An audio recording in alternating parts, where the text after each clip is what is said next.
rendez-vous du Mondial du bâtiment, la rénovation énergétique dans les territoires. Une émission animée par Nathalie Croiset. Les territoires ont donc un rôle central à jouer dans la rénovation énergétique. C'est pourquoi on consacre une séquence tous les mois dans ce rendez-vous du Mondial du bâtiment en zoomant sur une rénovation emblématique et en parlant avec les acteurs qui ont été engagés dans le projet. Aujourd'hui, nous allons parler d'un projet d'envergure à Caen qui a été porté par Normandie Aménagement, qui a accueilli et acquis les anciens locaux de la concession Renault afin d'y accueillir Moho, qui est un tiers-lieu d'envergure internationale. Et justement, on va en parler avec Pascale Huyghe-Deuillère. Bonjour.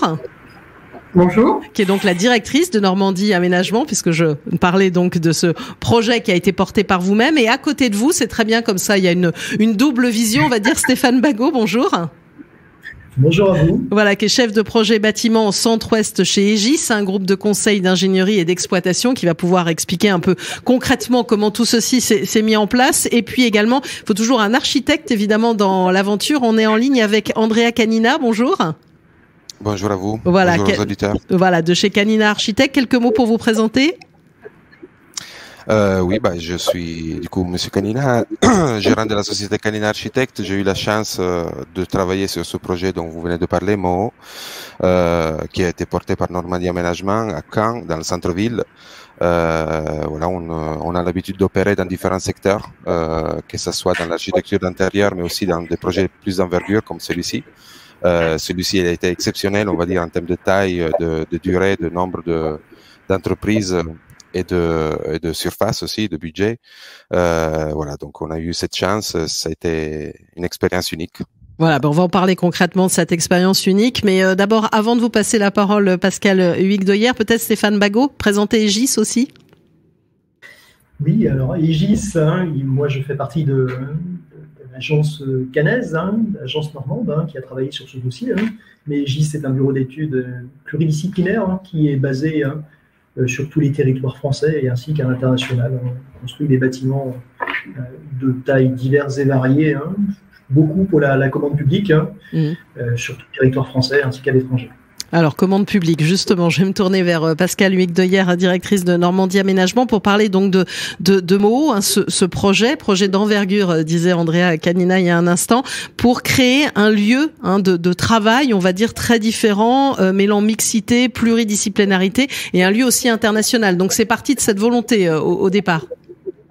Oui, effectivement, au départ, c'est parti de l'idée d'un certain nombre d'acteurs, qui sont d'ailleurs aujourd'hui les exploitants du Moho, on l'appelle comme ça, qui avaient l'idée d'avoir une mixité, on va dire, d'activités, de mise en commun de différents industriels, sociétés de services, du territoire de Caen-la-Mer pour valoriser ce territoire à l'échelle de la Normandie, mais bien au-delà de la France et encore au-delà à l'international.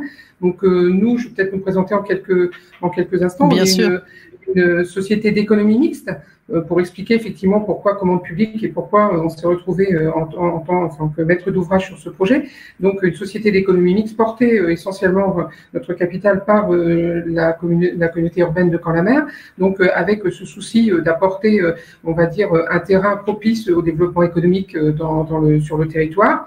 Nous sommes 50 salariés, l'entreprise compte 50 salariés et nous avons une pluridisciplinarité aussi d'activités puisque notre service, on va dire, économique va à la fois dans la construction, ce qui était là notre métier, en l'occurrence en tant que maître d'ouvrage de ce projet, la construction, la promotion de bâtiments, de locaux d'activité, mais également de l'aménagement du territoire, c'est-à-dire en gros fournir aux entreprises des fonciers pour qu'ils puissent développer leur activité. On est également présent sur l'habitat.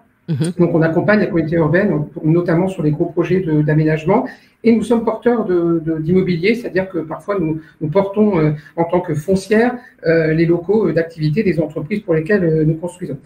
Pour revenir sur ce projet, effectivement, c'était un projet qui était souhaité, je dirais, à la fois par la commande publique, c'est-à-dire la volonté de la communauté urbaine dans sa compétence de développement économique, de donner un moyen aux entreprises locales, mais aussi au tissu, comment dirais-je, de recherche de Caen, qui est relativement peu connu malheureusement, mais qui quand même, en tout cas dans la sphère de la recherche médicale par exemple, quand même commence à avoir une belle notoriété nationale et internationale, de donner à ce tissu je dirais, économique locale et de recherche, le moyen de travailler en coordination, de mener des projets en commun. Et c'est vrai que c'est greffé à cette volonté publique un tissu de, je dirais, un ensemble d'entrepreneurs locaux qui vont aussi bien de l'industrie, je dirais, agroalimentaire, de l'industrie comment dirais-je, de pharmaceutique par exemple, mais également des services comme la banque par exemple, ou de coopératives agricoles. Hein, on est en Normandie, donc on a aussi de belles structures de coopératives agricoles qui ont eu pour idée de dire on va essayer de travailler en commun, de développer des projets autour de nos métiers respectifs, mais de voir comment on va pouvoir mutualiser, mettre en commun avec notamment des chercheurs, avec l'université et autres, des projets nouveaux qui pourront aboutir, évidemment, l'objectif étant d'aboutir à des débouchés notamment industriels en fabrication.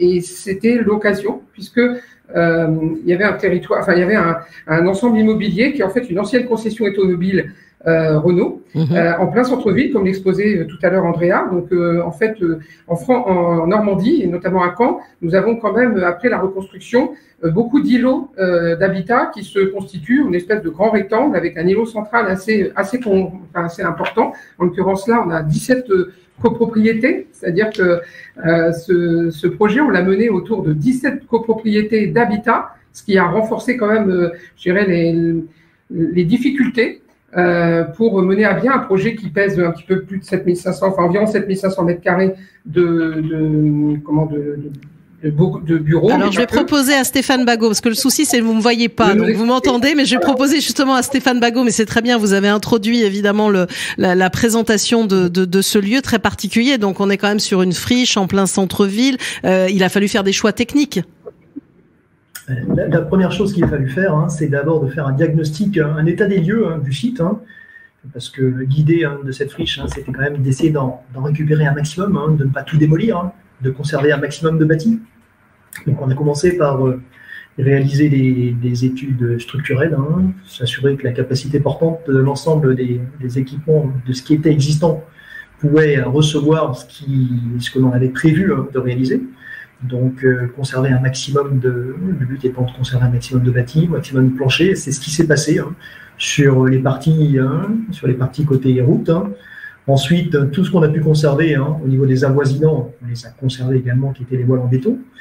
En revanche, il y avait un cœur d'îlot, c'était une ancienne concession automobile, donc avec une charpente métallique, qui, elle, ne permettait pas de recevoir les caractéristiques des isolants, le poids des isolants, puisque l'idée, quand même, c'était de créer un nouveau bâtiment avec une enveloppe thermique, de façon à ce qu'on puisse limiter les consommations.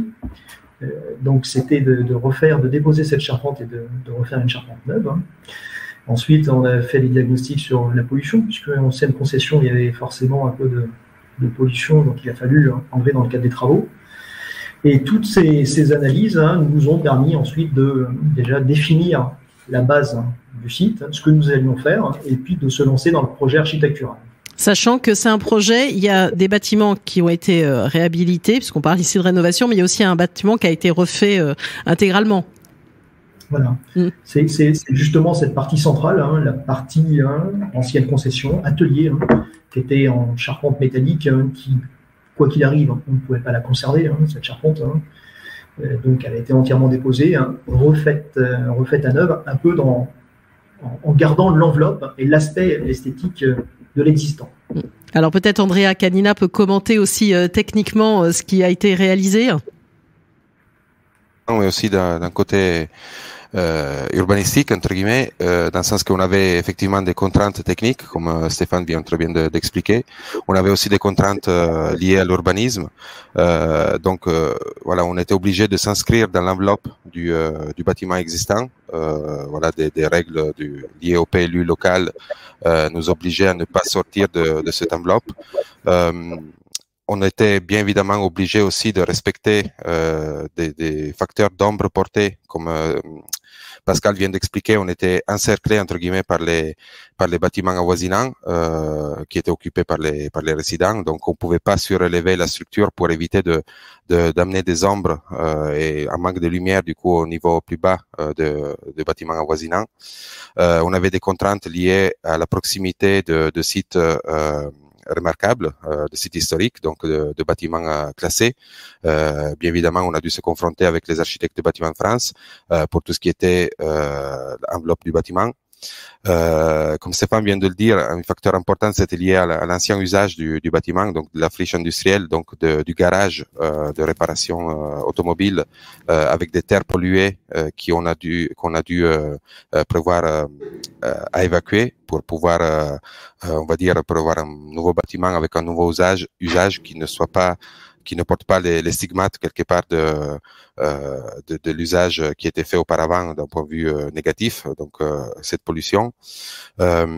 Ensuite, voilà, les contraintes principales sont liées, on va dire, à la logistique des chantiers pour lequel on a été assisté par le cabinet Sofrecide, qui était l'OPC de l'opération.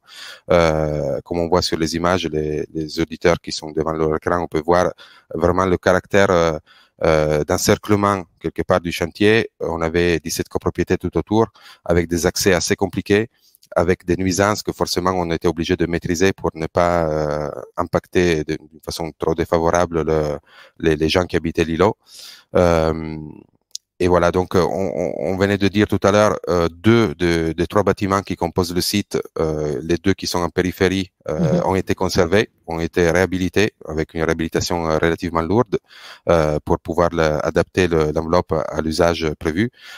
Et le site principal, le bâtiment principal en cœur d'îlot, lui, il a été complètement reconstruit. Mais comme je disais, tout en s'inscrivant dans l'enveloppe précédente du bâtiment. Et Pascal, Guilloyer aussi, il y a un niveau, on va dire, d'exigence de certification environnementale qui a été élevé aussi sur ce projet. Ah, on ne vous entend plus. Pardon, on vous entend maintenant. Je vous entendais pas. Allez-y. Excusez-moi. Donc effectivement, on a souhaité avec les porteurs de projets donc avoir un label LEED et BREEAM sur ce bâtiment. Pourquoi des labellisations internationales? Parce qu'on a dit, on avait volonté hier sur ce projet, l'objectif d'accueillir des sociétés à l'international qui peuvent œuvrer avec les locales qui aujourd'hui sont dans ce bâtiment. Donc c'était vraiment une volonté d'avoir ce label qui parle à l'ensemble des industriels ou autres secteurs d'activité à l'international. Donc on a été exigeant. C'est vrai qu'on a découvert, en ce qui nous concerne en tant que maître d'ouvrage, l'exigence de ces labels. On n'avait pas eu encore d'expérience en la matière en termes de confort de travail pour l'un et puis notamment d'aspect énergétique pour l'autre, dans un environnement qui n'était pas forcément toujours très propice, puisque le bâtiment, et en l'occurrence l'atelier, était classé ICPE. Donc nous avons travaillé effectivement avec la dépollution, mais aussi avec les services de l'État pour lever l'ICPE, de manière à donner aux exploitants actuels le moins de contraintes possibles dans l'exploitation que recèle un ICPE de type atelier automobile. Donc on a, je dirais, aujourd'hui un confort de travail qui était important, donc par une luminosité aussi, pour Andrea pourra le dire, qui est apportée, puisque vous avez vu qu'on est bien encerclé de copropriétés privées à vocation d'habitat. On apporte la lumière, notamment la qualité du coup du travail dans cet ensemble immobilier. On l'apporte par une toiture 2000 mètres carrés, on va dire, de vue extérieure. Et puis également, peut-être qu'Andrea pourra le dire, avec aussi des apports, on va dire, un petit peu végétaux. Parce que c'est vrai que dans ce cœur, on va dire, très minéral, il fallait apporter quand même un peu de végétaux. Donc, je ne sais pas si Andrea a prévu d'évoquer un petit peu ça, mais dans sa conception du bâtiment, il nous a apporté des îlots de végétaux qui apportent à la fois et la lumière et quand même ces vues sur la nature, entre guillemets. Voilà. Alors, je vais passer la parole tout à l'heure à Andrea Canina, mais justement, Stéphane Bagot, peut-être pour rebondir sur ces degrés d'exigence de certification qui visaient à intégrer, on va dire, les meilleures pratiques aussi en matière non seulement d'impact environnementaux, mais aussi de bien-être, de confort humain, puisque aussi ce sont des espaces qui sont amenés évidemment à être occupés. Exactement. Dans ces labels, il y a un certain nombre de paramètres à prendre en compte. Il y a le paramètre environnemental et le paramètre bien-être des personnes. Et le paramètre environnemental, donc l'idée, c'est bien entendu sur ce type de bâtiment de consommer le moins possible. Et si on veut consommer le moins possible, il faut qu'on fasse le bâtiment le plus isolé possible. On travaille d'abord sur l'isolation, on travaille sur l'amener de lumière dans le bâtiment, qui est important.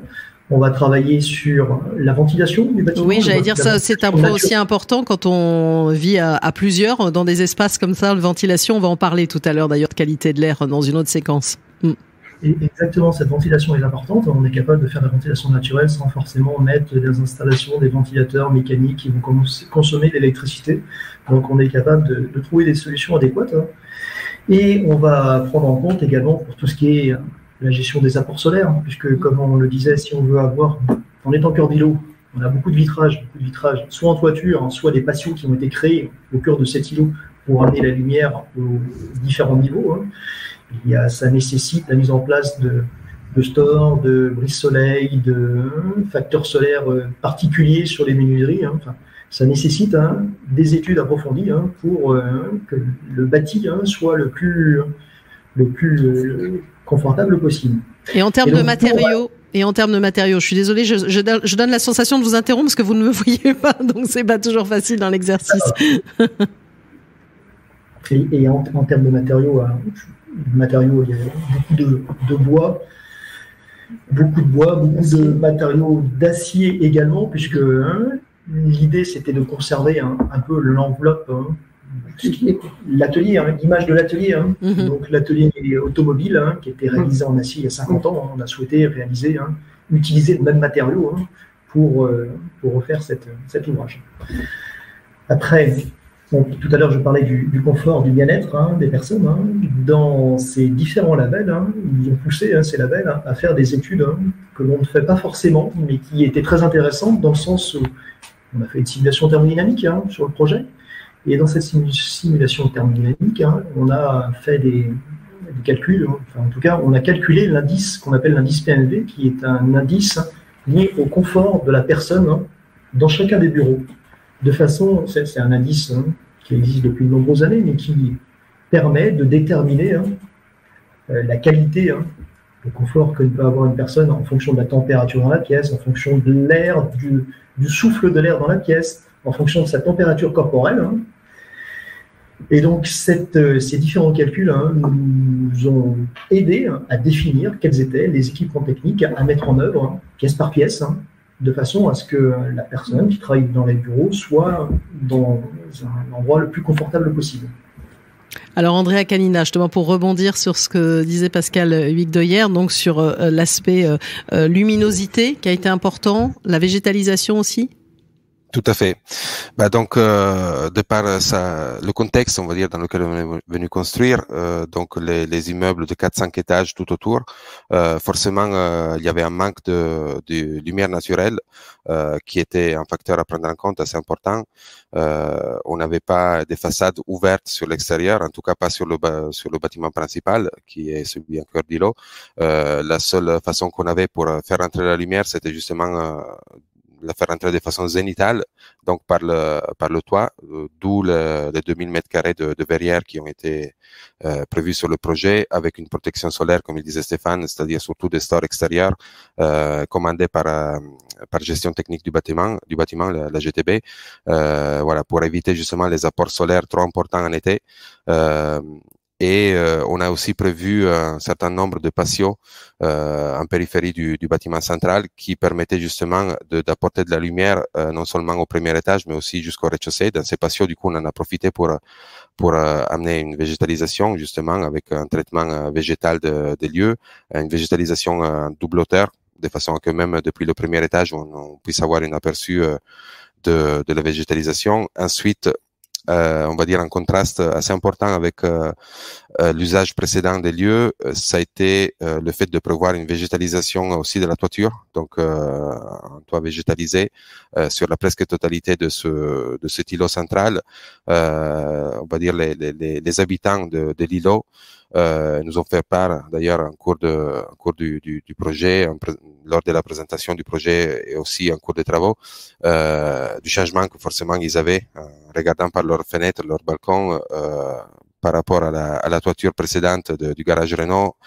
C'était un aspect bien évidemment esthétique beaucoup plus agréable, mais aussi d'un point de vue thermique, le fait d'avoir une étendue végétale plutôt que une couverture classique, on va dire, ça permettait d'avoir des avantages sous différents points de vue. Donc, voilà. Donc, la luminosité, effectivement, la ventilation, comme il disait Stéphane, dans ces verrières, on a pu prévoir des ouvrants de confort thermique qui, lors des jours de canicule, on va dire l'été, permettent justement d'évacuer la chaleur la nuit sans devoir forcément faire appel d'une façon importante à la ventilation mécanique ou à la climatisation.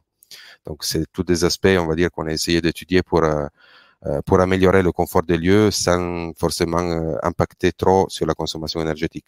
Voilà, donc Pascal Huygdoyer, on a bien décrit, on va dire techniquement ce bâtiment, 7500 mètres carrés, qui sont donc en activité là depuis quand? Ça s'est terminé quand on va dire cette réhabilitation et aussi il y a une partie de construction aussi. Est-ce que vous êtes avec moi, Pascal? La question est à Pascal Huygdoyer. Est-ce qu'on vous a toujours? Voilà. Allez-y, je vous en prie. Oui. Vous m'entendez? Oui. Voilà. Donc, je disais, effectivement, on a livré, nous, en janvier 2021. Il y a eu aussi des travaux d'aménagement par les preneurs, complémentaires à ceux que nous avions déjà fournis, qui fait qu'ils ont ouvert au mois de mai 2021 avec quand même un certain succès local déjà, parce qu'il y a une curiosité. Ce bâtiment, comme on l'a vu, il est en cœur d'îlot, donc effectivement les deux accès qui sont sur deux copropriétés distinctes donc ne permettent pas de voir exactement à quoi correspond le bâti. Donc il y a eu une grande curiosité parce qu'on a beaucoup travaillé aussi la communication sur ce projet, et puis que je rappelle qu'il est porté par un consortium qui se sont organisés en fondation de mécènes, donc essentiellement locaux, qui eux-mêmes, je dirais, font un petit peu la communication sur ce projet. Donc aujourd'hui, il accueille aussi d'ailleurs des écoles d'ingénieurs. 2 écoles d'ingénieurs sont aujourd'hui occupent en partie ces locaux. Rappelez également, je ne sais pas si ça a été dit, mais ou dans les descriptifs, que bon, les 7500 mètres carrés se composent aussi d'une salle de conférence et d'un petit amphithéâtre de 200 places, qui fait qu'il accueille aussi des manifestations locales, soit pour les entreprises, soit parfois pour la puissance publique, par les collectivités qui viennent y réaliser un certain nombre de manifestations. Et de ce fait, il a, je dirais peut-être un petit peu par le bouche à oreille, parce que ça fonctionne aussi beaucoup comme ça, une vraie notoriété. L'espace extérieur, parce qu'il y a une toiture terrasse, mais il y a aussi sur lequel on peut accéder, permet aussi d'organiser quelques manifestations sur le niveau supérieur. Ce qui était peut-être important à dire aussi pour nous, c'était 17 copros, ça représente un certain nombre de logements, de résidents. Outre la partie travaux, il était important aussi que eux, sa culture, on va dire, la présence de cet équipement au milieu de leur habitat, parce que c'était pas si évident, il y a une vraie proximité. Préciser quand même que nous n'avons pas eu de recours en tant que maître d'ouvrage avec 17 copros autour. On a quand même été très sensible à la communication sur les travaux, on a fait des réunions publiques, et des réunions des copros pour apporter une précision sur la nature des activités qui seront là. Peut-être nuisantes au niveau des travaux, comme disait Andrea, mais pas nuisantes, qui n'apportent aucune nuisance sur la partie, en termes d'exploitation. Donc il y a vraiment une vraie appropriation de cet équipement, je dirais semi-public, semi-privé. Quand je dis semi-public, c'est parce que le montage financier nous a amené effectivement à avoir des espaces dans le bâtiment qui sont aujourd'hui ouverts et mis à disposition gratuitement des citoyens lambda qui veulent aller faire un peu de coworking, notamment sur les accès qui ne nécessitent pas d'avoir un abonnement. Voilà, c'est un vrai effet de levier pour la région, avec quand même un projet de 18 millions d'euros, c'est ça, quand même. C'est un projet de 18 millions d'euros, effectivement. Pendant mon aménagement, ça s'est concrétisé en une VFA, une vente en état futur d'achèvement au profit de la collectivité, donc Caen-la-Mer, qui porte ce projet. Et puis, une mise en location avec un bail signé avec les membres fondateurs de la fondation, qui se sont constitués en SAS et qui aujourd'hui ont signé le bail en état futur d'enchèvement avec la collectivité locale, concomitamment à la signature entre nous et la communauté urbaine de la VEFA. Donc tout a été cadré financièrement, évidemment, avec des aides publiques, parce que le bâtiment a un coût quand même assez conséquent. Mais comme on le disait, on a aussi des ambitions qui étaient importantes sur le plan énergétique et sur le plan des labels, labellisés évidemment, mais sur le plan aussi du confort de travail, et qui fait que aujourd'hui, je couvre la location, entre guillemets, que doivent porter les porteurs de projets. Voilà, les exploitants. Alors Stéphane Bagot, quel enseignement, j'allais dire, vous avez tiré de ce projet d'envergure? Pour nous, c'est une très très belle référence. Ce projet de restructuration, ce projet de rénovation énergétique de grande ampleur, avec ces différentes labellisations. Et on se rend compte, puisque sur ce bâtiment, il y a une GTC qui a été installée, on se rend compte après un peu plus d'une année de mise en service, que les calculs et les consommations qui avaient été envisagées, imaginées avant la livraison, eh bien, on reste dans les clous de ce qui était prévu initialement. Mais c'est un bâtiment, on va dire, sobre énergétiquement, au vu de la surface de ce bâtiment. Très belle référence, c'est un grand plaisir d'avoir travaillé sur cette opération. Et Andrea Canina, j'imagine aussi un grand plaisir, et on le voit de plus en plus, c'est aussi la réglementation le pousse à la réhabilitation de friches industrielles aussi, c'est une piste d'avenir. Tout à fait. C'est justement ce que je voulais rajouter, l'importance, bien évidemment un plaisir de travailler avec les acteurs qui viennent de me précéder là. Ça c'est évident. Moi, je voulais porter justement mon attention aussi sur l'importance de se confronter avec notre contexte urbain, que ce soit en France ou partout ailleurs, un peu en Europe et ailleurs, avec des reliquats entre guillemets du bâti ancien, donc des friches industrielles qui se trouvent des fois, comme dans ce cas-là, au plein cœur d'une ville, qui sont quelque part abandonnés un peu à leur destin, qui sont non plus un usage prévu. Donc, il faut se confronter avec ce type de bâtiment. Il faut réussir à les réintégrer à l'usage quotidien de la communauté, de la société, pouvoir les réhabiliter donc et en trouver un nouveau usage. On en a de plus en plus. Il faut faire avec. Il faut trouver des solutions pour pouvoir s'en réapproprier. Un dernier mot pour ce qui me concerne, si j'ai encore 2 minutes, c'était pour remercier bien évidemment Normandie Aménagement, remercier GIS, tous les acteurs qui ont travaillé côté maîtrise d'œuvre. On a travaillé avec un acousticien, avec un économiste, mais remercier surtout aussi les entreprises qui ont vraiment donné tout leur mieux pour mener à bien ce projet. On a fait le choix avec Normandie Aménagement d'essayer de la limite du possible, de travailler avec des entreprises locales, justement aussi dans l'esprit de redynamiser un peu le tissu économique local. Voilà, on a été très contents du choix qu'on a fait. Et donc, je tiens quand même à les remercier pour l'aide qu'ils nous ont apporté sur le projet. Sans eux, bien évidemment, on n'aurait pas réussi. Très bien, puis on parle beaucoup de local ici, donc c'est important aussi de valoriser ces entreprises. Merci à tous les trois pour la présentation de ce projet MOO, à vous Andrea Canina de Canina Architecte, à Stéphane Bagot, chef de projet bâtiment Centre-Ouest chez GIS, et à Pascale Huyghe-Deuillère, directrice de Normandie Aménagement. Merci beaucoup pour cet éclairage. On va tout de suite enchaîner en parlant de décryptage réglementaire.